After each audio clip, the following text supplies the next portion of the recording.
नमस्कार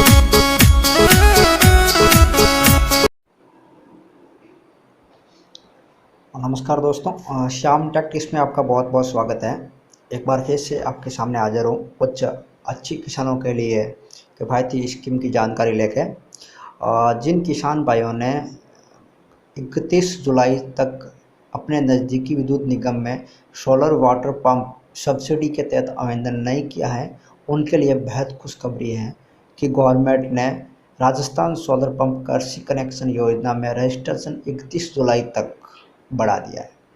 आप 31 जुलाई तक आवेदन कर सकते हैं और स्कीम वही है जो गवर्नमेंट ने गाइडलाइन जारी की। 60% गवर्नमेंट वहन करेगी और 40% किसान को देना है।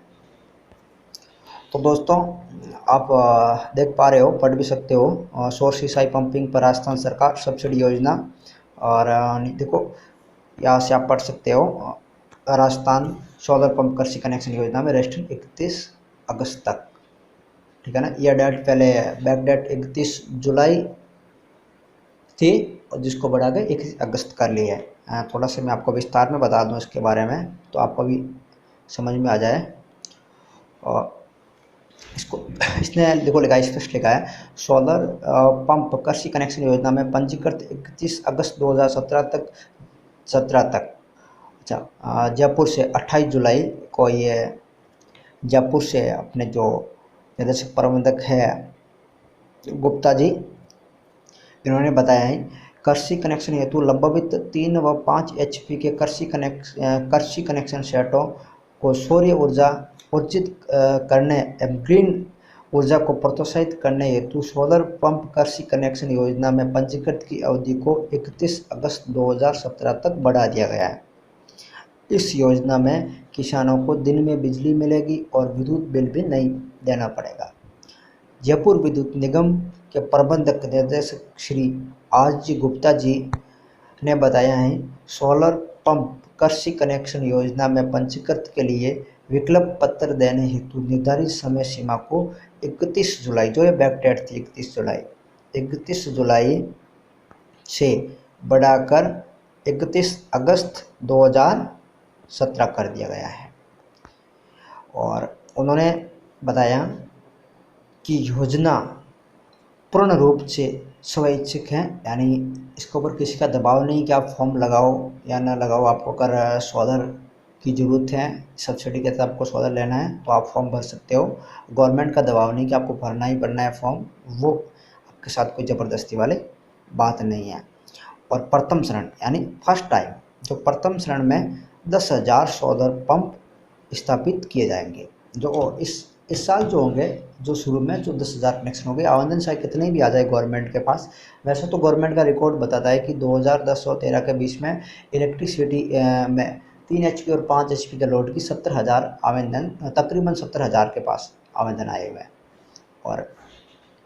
और जितने भी आवेदन आएंगे सोलर के लिए भी, उनमें 10,000 कनेक्शन है, वो इस साल देगी पंप। और आगे की जो होगी वो गवर्नमेंट जो भी गाइडलाइन जारी करेगी, हम आपको जितना जल्दी हो सके बताएंगे और आप भी अपनी जानकारी लेंगे। और यहाँ पे एक थोड़ा सा मुझे भी मैं भी डिस्टर्ब हूँ और आप भी पता कर लीजिए। मैंने कोशिश की बट मुझे जानकारी मिली नहीं है। और हालांकि 28 जुलाई को ये घोषणा हो गई थी, मुझे टाइम नहीं मिला था। मुझे पता तो लग गया था कि भाई यह नई घोषणा आ गई है, बट वीडियो बनाने का टाइम नहीं रहा। और मैं कमेंट बॉक्स में आपको बता दूंगा कि क्या रहेगा। डिस्टर्ब यहाँ पे यहाँ हो रहा है मुझे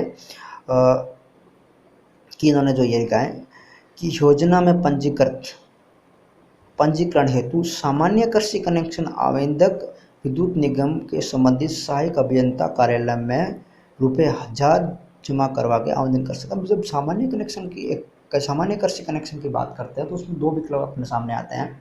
एक आता है कि जिसके पास कोई फाइल भी नहीं हो, जो गवर्नमेंट ने अपनी नियम गाइडलाइन जो जारी की, इसमें बताया कि 2010 और 13 के बीच की लाइट फाइल होनी चाहिए।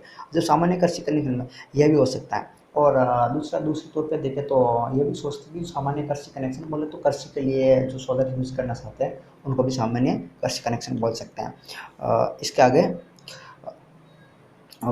ठीक है, उसके बाद लिखा है कि इसके साथ ही मांग के अनुसार स्वेच्छा से पूर्व में आवंटित, अगर आपने 3 HP प्रतावली को 5 HP विद्युत भार में बदल सकते हैं। हाँ, जैसे शुरू में अगर आपने 2010 और 13 के बीच में लाइट की फाइल अगर 3 HP के लोड की भरी है तो उसको आप 5 HP में कन्वर्ट कर सकते हैं, उसमें गवर्नमेंट को कोई इशू नहीं है। ठीक है। उसके बाद योजना में आवेदन करने के पश्चात कृषि कनेक्शन आवेदक की सौर ऊर्जा पंप सेट से स्थापित होने तक मूल प्राथमिकता निगम कार्यालय में अप्रभावित रहेगी, और जैसे आवेदन करने के बाद जब तक उनका कनेक्शन इंस्टॉल नहीं होता है, कनेक्शन